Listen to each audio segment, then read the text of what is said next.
Honey trap ಈಗ ಮತ್ತೆ ಸದ್ದು ಮಾಡ್ತಾ ಇರುವಂಥದ್ದು, ಆದರೆ ಫಾರ್ ರಾಂಗ್ ರೀಸನ್ಸ್. ಇದರ ಬಗ್ಗೆ ಚರ್ಚಿಸೋಣ. ನಮ್ಮೊಂದಿಗೆ ಅತಿಥಿಗಳಿದ್ದಾರೆ. ಬನ್ನಿ ಮೊದಲಿಗೆ ಅವರನ್ನ ಸ್ವಾಗತಿಸೋಣ. ನಮ್ಮೊಂದಿಗಿದ್ದಾರೆ ನಿವೃತ್ತ ಪೊಲೀಸ್ ಅಧಿಕಾರಿಯಾಗಿರುವಂತಹ ಸಂಗ್ರಾಮ್ ಸಿಂಗ್ ಅವರು. ಸರ್, ಕಾರ್ಯಕ್ರಮಕ್ಕೆ ಸ್ವಾಗತ. ನರ್ಸೊಬ್ಬಳ ಮೇಲೆ ನಿರಂತರ ಅತ್ಯಾಚಾರ ನಡೆಯುತ್ತೆ, ನಂತರ ಅದನ್ನು ವಿಡಿಯೋ ಚಿತ್ರೀಕರಿಸ್ತಾರೆ. ಆಕೆಯ ಮೂಲಕವೇ ಹನಿ ಟ್ರ್ಯಾಪ್ ಮಾಡಿ ಬ್ಲ್ಯಾಕ್ ಮೇಲ್ ಮೂಲಕ ಹಣ ಸಂಪಾದಿಸ್ತಾ ಇದ್ದಂತಹ ಗ್ಯಾಂಗ್ ಶಿವಮೊಗ್ಗದ ತುಂಗಾನಗರದಲ್ಲಿ ಪೊಲೀಸರ ಬಲೆಗೆ ಬಿದ್ದಿರುವಂಥದ್ದು. ಹನಿ ಟ್ರ್ಯಾಪ್ ಗ್ಯಾಂಗ್ನ ಪ್ರಮುಖ ರೂವಾರಿಗಳಾದಂತಹ ಚಿಕ್ಕಮಗಳೂರು ಜಿಲ್ಲೆಯ ಎನ್ಆರ್ಪುರ ತಾಲೂಕಿನ ಪ್ರಕಾಶ, ಲಿಜೇಶ್ ಹಾಗೂ ನರೇಂದ್ರ ಬಂಧಿತರು. ಶಿವಮೊಗ್ಗದ ಅಶೋಕ ಸಂಜೀವಿನಿ ಹಾಸ್ಪಿಟಲ್ನಲ್ಲಿ ಕೆಲಸ ಮಾಡ್ತಾ ಇದ್ದಂಥ ಶೃಂಗೇರಿ ಮೂಲದ ನರ್ಸ್ ಒಬ್ಬಳನ್ನ ಶೃಂಗೇರಿ ಎನ್ಆರ್ಪುರ ನಡುವೆ ಬಸ್ಸಲ್ಲಿ ಸಂಚರಿಸುವಾಗ ಮಿಸ್ ಕಾಲ್ ಒಂದು ಬರುತ್ತೆ ಆ ನರ್ಸ್ಗೆ. ನಂತರ ಆಕೆ ಸ್ನೇಹ ಬೆಳೆಯುತ್ತೆ. ಎನ್ಆರ್ಪುರದ ರಬ್ಬರ್ ತೋಟದ ಮಾಲೀಕ ಪ್ರಕಾಶ್ ಮತ್ತು ಆ ನರ್ಸ್ಗೆ ಸಂಪರ್ಕ ಬೆಳೆಯುತ್ತೆ. ನಂತರ ಪ್ರಕಾಶ್ ಆಕೆಯನ್ನು ಪ್ರೀತಿಸೋದಾಗಿ ಹೇಳಿ ಲೈಂಗಿಕ ಸಂಪರ್ಕವನ್ನು ಬೆಳೆಸ್ತಾನೆ. ನಂತರ ತಮ್ಮಿಬ್ಬರ ರಾಸಲೀಲೆಯನ್ನು ವಿಡಿಯೋ ಮಾಡಿ ಬ್ಲ್ಯಾಕ್ ಮೇಲ್ ಮಾಡ್ತಾನೆ ಆ ನರ್ಸ್ಗೆ. ಕೊನೆಗೆ ಆಕೆಯನ್ನು ಹಣ ಇರೋರ ಜೊತೆ ಸಂಪರ್ಕ ಬೆಳೆಸಿ ಅವರೊಂದಿಗೆ ಮಲಗುವಂತೆ ಪ್ರೇರೇಪಿಸ್ತಾನೆ. ಅವರನ್ನು ಫೋನ್ ಮೂಲಕ ಬೆದರಿಸಿ ಹಣ ಮಾಡೋಣ ಅಂತ ನರ್ಸನ್ನು ಒಪ್ಪಿಸ್ತಾನೆ. ಅಷ್ಟೇ ಅಲ್ಲ, ಆಕೆಗೆ ಬೇರೆ ಕಡೆ ಗಂಡು ನೋಡಿ ಮದುವೆ ಮಾಡ್ತೀವಿ ಅನ್ನುವಂತಹ ಭರವಸೆ ಕೂಡ ಆ ನರ್ಸ್ಗೆ ಕೊಡಲಾಗುತ್ತೆ. ಈ ಹಿನ್ನೆಲೆಯಲ್ಲಿ ಹಣವಂತರ ಜೊತೆಗೆ ಲೈಂಗಿಕ ಸಂಪರ್ಕವನ್ನು ಹೊಂದಿ ಫೋನ್ ಸಂಭಾಷಣೆ ಮಾಡೋದಕ್ಕೆ ಅಂತ ಆಕೆ ಒಪ್ಪುತ್ತಾಳೆ. ಆದರೆ ಗ್ಯಾಂಗ್ ನರ್ಸ್ ಬೇರೊಬ್ಬರ ಜೊತೆ ಇರೋದನ್ನು ಕೂಡ ವಿಡಿಯೋ ಮಾಡಿ ಆ ಹುಡುಗರನ್ನ ಬ್ಲ್ಯಾಕ್ ಮೇಲ್ ಮಾಡೋ ಮೂಲಕ ಹಣ ಸಂಪಾದನೆ ಮಾಡಿಸ್ಲಿಕ್ಕೆ ಆರಂಭಿಸುತ್ತೆ. ಇದು ತಡವಾಗಿ ಆ ನರ್ಸ್ಗೆ ಗೊತ್ತಾಗುತ್ತೆ. ಅದನ್ನು ತಿಳಿದಾಗ ಆಕೆ ವಿರೋಧ ವ್ಯಕ್ತಪಡಿಸ್ತಾಳೆ. ಗ್ಯಾಂಗ್ನ ಕಾಟದಿಂದ ಬೇಸತ್ತಂತಹ ಆ ನರ್ಸ್ ತನಗೆ ನ್ಯಾಯ ಕೊಡಿಸಿ ಅಂತ ಶಿವಮೊಗ್ಗದ ತುಂಗಾನಗರ ಪೊಲೀಸರ ಮೊರೆ ಹೋಗುವಂಥದ್ದು. ಈ ಮೂಲಕ ಈ ಪ್ರಕರಣ ಹೊರಬರುತ್ತೆ. ಬ್ಲ್ಯಾಕ್ ಮೇಲ್ ಅತ್ಯಾಚಾರದ ಪ್ರಕರಣ ದಾಖಲಿಸಿ ತನಿಖೆ ಕೈಗೊಂಡಿರುವಂಥದ್ದು. ಜೊತೆಗೆ ಬಂಧನಕ್ಕೊಳಗಾಗಿದ್ದಾರೆ ಮೂವರು.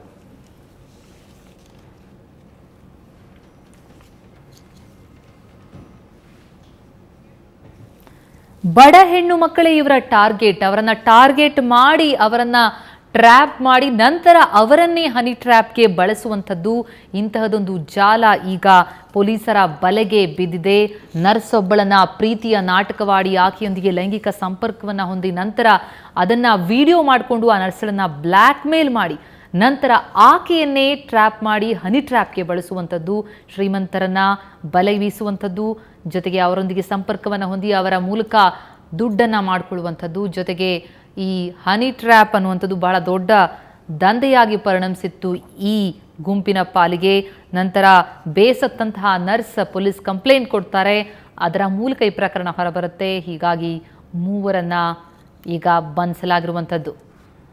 ನಿಮ್ಮನ್ನು ಬಲೆಗೆ ಬೀಳಿಸ್ಬೋದು, ಎಚ್ಚರವಾಗಿರಿ ಅನ್ನೋದರ ಕಾರಣಕ್ಕಾಗಿ ಎಲ್ಲರಿಗೂ ಕೂಡ ಜನಸಾಮಾನ್ಯರಿಗೆ ಎಚ್ಚರಿಸುವಂತಹ ಕಾರ್ಯ.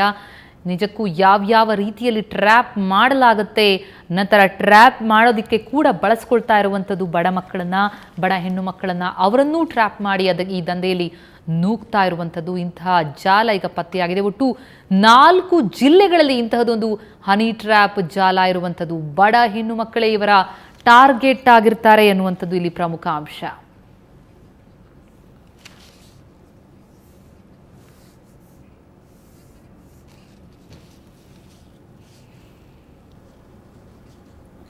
ಎಸ್, ಇದರಲ್ಲಿ ಪ್ರಮುಖವಾಗಿ ಟ್ರ್ಯಾಪ್ಗೆ ಒಳಗಾದಂಥವರು ನಮ್ಮೊಂದಿಗೆ ಶಿವಮೊಗ್ಗದಿಂದ ಸ್ಟುಡಿಯೋದಿಂದ ನೇರ ಸಂಪರ್ಕದಲ್ಲಿದ್ದಾರೆ. ತಮಗೆ ಕಾರ್ಯಕ್ರಮಕ್ಕೆ ಸ್ವಾಗತ.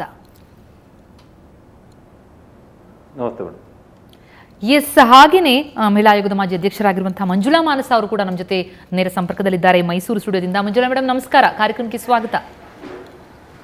ನಮಸ್ತೆ. ನಮಸ್ತೆ.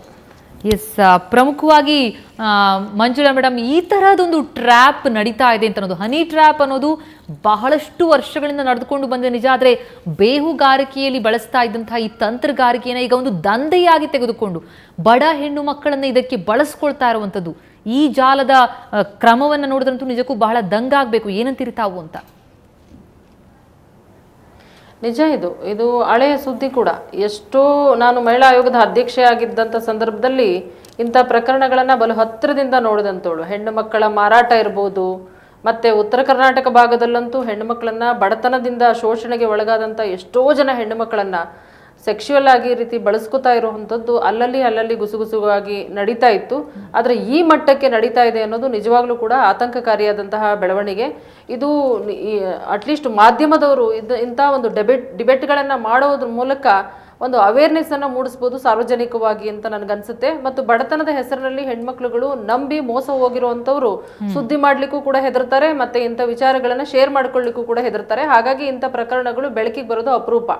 ಸೊ ಇಂತಹ ಒಂದು ಸಂದರ್ಭಗಳಲ್ಲಿ ಅವರಿಗೆ ಮನೋಧೈರ್ಯವನ್ನ ಇಟ್ಟುಕೊಂಡು ಸ್ಥೈರ್ಯದಿಂದ ಇಂತಹ ಒಂದು ಟ್ರ್ಯಾಪ್ಗೆ ಒಳಗಾದಂಥವರು ಬೇರೆಯವರಿಗೂ ಕೂಡ ಮಾದರಿಯಾಗುವ ರೀತಿಯಲ್ಲಿ ಮೆಸೇಜ್ಗಳನ್ನ ಅಥವಾ ಇಂಥ ಡಿಬೇಟ್ಗಳಲ್ಲಿ ಭಾಗವಹಿಸುವ ಮೂಲಕ ಅಥವಾ ಈ ರೀತಿ ನಮ್ಮನ್ನ ಹೆಣ್ಣು ಮಕ್ಕಳನ್ನ ಟ್ರ್ಯಾಪ್ ಮಾಡಿದ್ರು ಅಂತ ಸುದ್ದಿಯನ್ನ ತಿಳಿಸುವ ಮೂಲಕ ಬೇರೆ ಹೆಣ್ಣು ಮಕ್ಕಳಿಗೆ ಮಾದರಿ ಆಗಬೇಕು ಮತ್ತು ಬೇರೆ ಹೆಣ್ಮಕ್ಳಿಗೆ ಒಂದು ಮೋಟಿವೇಶನ್ ಅನ್ನ, ಒಂದು ಧೈರ್ಯವನ್ನ ನೀಡಬೇಕು ಅಂತ ಹೇಳಿ ಕೇಳ್ಕೊಳ್ತೀನಿ. ಎಷ್ಟೋ ಜನ ಹೆಣ್ಮಕ್ಳುಗಳು ಇಂಥ ಟ್ರ್ಯಾಪಿಗೆ ಒಳಗಾದವರು ನಾವು ಎಲ್ಲಿ ಸುದ್ದಿಗೆ ಬಂದ್ಬಿಡ್ತೀವೋ, ನಮ್ಮ ಕುಟುಂಬದವ್ರನ್ನ ಎಲ್ಲಿ ಇಡೀ ಸಮಾಜ ಕೆಟ್ಟ ದೃಷ್ಟಿಯಿಂದ ನೋಡುತ್ತೋ ಅಂತ ಹೇಳಿ ಅದನ್ನ ಸೀಕ್ರೆಟ್ ಆಗಿ ಬ್ಯಾಲೆನ್ಸ್ ಮಾಡಲಿಕ್ಕೆ ಪ್ರಯತ್ನವನ್ನ ಮಾಡ್ತಾರೆ.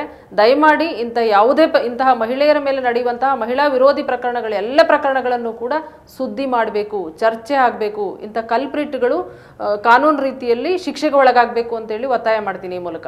ಎಸ್, ಏನು ಟ್ರ್ಯಾಪ್ಗೆ ಒಳಗಾದಂಥವ್ರು ಅವರನ್ನೇ ಕೇಳಬೇಕಾಗತ್ತೆ. ಸರ್, ತಮಗೆ ಯಾವ ರೀತಿಯಲ್ಲಿ ಮೋಸ ಆಯಿತು, ಹೇಗೆ ನಡೀತು ಅಂತ?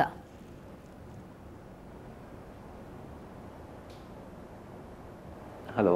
ಹಾ, ತಮ್ಮನ್ನೇ ಪ್ರಶ್ನಿಸ್ತಾ ಇರುವಂಥದ್ದು. ತಮಗೆ ನಡೆದಂಥದ್ದು ಘಟನೆ ಏನ್ ನಡೀತು, ಹೇಗೆ ತಾವು ಟ್ರ್ಯಾಪ್ ಒಳಗಾದ್ರಿ ಅಂತ? ಮೇಡಮ್, ನಾವು ಟ್ರಾಫಿಕ್ ಒಳಗಾಗಿದ್ದು ಯಾವ ತರ ಅಂದ್ರೆ, ಇವ್ರು ಫಸ್ಟಿಗೆ ಮೊದಲಿಗೆ ಹುಡುಗಿ ಹತ್ರ ಕಾಲ್ ಮಾಡಿಸ್ತಾರೆ. ಹುಡುಗಿ ಹತ್ರ ಕಾಲ್ ಮಾಡಿಸಿದಾಗ ನಾವು ಹುಡುಗಿ ಹತ್ರ ನಿರಂತರ ಫೋನ್ ಮುಖಾಂತರ ಸಂಪರ್ಕದಲ್ಲಿ ಇರ್ತೀವಿ. ಆ ನಂತರ ಇವರು ಹುಡುಗಿ ಹತ್ರನೇ ಇಂಥ ಜಾಗಕ್ಕೆ ಕರ್ಸ್ಕೊಳ್ತಾರೆ. ಅವಾಗ ನಾವು ಆ ಜಾಗಕ್ಕೆ ಹೋದಂತ ಟೈಮಲ್ಲಿ ನಮಗೇನು ಗೊತ್ತಿರಲ್ಲ, ನಾವು ಸತ್ಯ ಅಂತೇಳಿ ಅಲ್ಲಿ ಹೋಗ್ತೀವಿ. ಏನೋ ಹೋಗಿ ವಾಪಸ್ ಬಂದಿದ್ನ ಇವರು ಈ ತರ ಚಿತ್ರೀಕರಣ ಮಾಡಿ ನಂತರ ದಿನಗಳಲ್ಲಿ ಇವ್ರು ನಮಗೆ ಕಾಲ್ ಮಾಡ್ತಾರೆ. ಇಂಥ ಕಡೆ ಒಂದು ಹುಡುಗಿಗೆ ನೀವು ಏನೋ ಬಲಾತ್ಕಾರ ಮಾಡಿದಿರಂತೆ, ಆ ಹುಡುಗಿಯಿಂದ ನಾವು ನಿಮಗೆ ಕಂಪ್ಲೇಂಟ್ ಕೊಡಿಸ್ತಾ ಇದೀವಿ. ಆ ಕಂಪ್ಲೇಂಟ್ ಕೊಡಕ್ ಹೋಗಿದ್ದಾಳ ಹುಡುಗಿ, ಏನ್ ಮಾಡೋಣ ಮಾತಾಡೋಣ ಅಂತ ಹೇಳಿ ಇವ್ರು ಕರೀತಾರೆ. ಆ ಸಂದರ್ಭದಲ್ಲಿ ನಾವು ಬಂದಾಗ ದುಡ್ಡಿಗೆ ಬೇಡಿಕೆ ಇಡ್ತಾರೆ. ದುಡ್ಡಿಗೆ ಈ ತರ ಬೇಡಿಕೆ ಇಟ್ಟಾಗ ನಾವು ಸಂಸಾರ, ಮನೆ, ಮರ್ಯಾದೆ, ಗಂಜಿ ಕೆಲವೊಂದು ಸಮಯ ಕೊಡ್ಬೇಕಾಗತ್ತೆ ಮೇಡಮ್. ಆತರ ಈ ತರ ಅವರು ನಮ್ಮನ್ನ ಬಳಸ್ಕೊಳ್ತಾ ಇದ್ರು. ತಾವು ಕೂಡ ದುಡ್ಡು ಕೊಟ್ಟಿದ್ದೀರಿ? ಹಾ ಮೇಡಮ್, ನಾವು ಕೂಡ ಕೊಟ್ಟಿದ್ದೀವಿ. ಈ ಪ್ರಕರಣದಲ್ಲಿ ಅಂದ್ರೆ ಈ ಪ್ರಕರಣದಲ್ಲಿ ಇದ್ದಂತಹ ನೊಂದಂತಹ ಯುವತಿ ಏನಿದ್ದಾರೆ ಅವರನ್ನ ಬಳಸ್ಕೊಂಡು ತಮ್ಮನ್ನ ಟ್ರ್ಯಾಪ್ ಮಾಡಲಾಯ್ತಾ, ಹೇಗೆ? ಹೌದು ಮೇಡಮ್, ಹೌದು. ಎಸ್, ಅಂದ್ರೆ ಇದು ಅವ್ಯಾಹತವಾಗಿ ಅಲ್ಲಿ ನಡೀತಾ ಇದೆ ಅನ್ಸುತ್ತಾ ಇಂತಹ ಜಾಲ?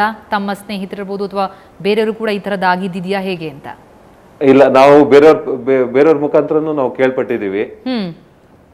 ಈ ಜಾಲ ನಮ್ಮೊಬ್ರಿಗೆ ಅಲ್ಲ, ಶಿವಮೊಗ್ಗ, ಚಿಕ್ಕಮಂಗ್ಳೂರು, ಮಂಗಳೂರು ಈ ಮೂರು ಕಡೆಯಲ್ಲಿ ಈ ಮೂರು ಜನ ಈ ತರ ಒಂದು ದಂಧೆ ಮಾಡ್ತಿದ್ದಾರೆ. ಬಾಡಿಗೆಗೆ ಅಥವಾ ಲೀಸಿಗೆ ಮನೆ ತಾಳೋದು, 1 ತಿಂಗಳಲ್ಲೇ ಆ ಮನೆನ ಖಾಲಿ ಮಾಡೋದು. ಮಂಗಳೂರಲ್ಲಿ ನಮಗೆ ಕೇಳ್ಪಟ್ಟಂತೆ ಈಗ ಮಂಗಳೂರಲ್ಲಿ ಒಂದು ಕೇಸ್ ಆಗತ್ತೆ ಇವ್ರ ಮೇಲೆ, ನರೇಂದ್ರ ಅಲಿಯಾಸ್ ನರಿ ಮುತ್ತಿನಕೊಪ್ಪ ಅಂತ. ಆ ಕೇಸ್ ಕೊಟ್ಟಿರೋ ಹುಡುಗಿನೇ ವರ್ಷಾನುಗಟ್ಲೆ ಕೋರ್ಟಿಗೆ ಹಾಜರೇ ಆಗ್ಲಿಲ್ಲ. ಆ ಹುಡುಗಿ ನಾಪತ್ತೆ ಆಗಿದ್ದಾಳೆ. ಆ ಕೇಸು ಖುಲಾಸೆ ಆಯ್ತು ಇವ್ರ ಬಗ್ಗೆ.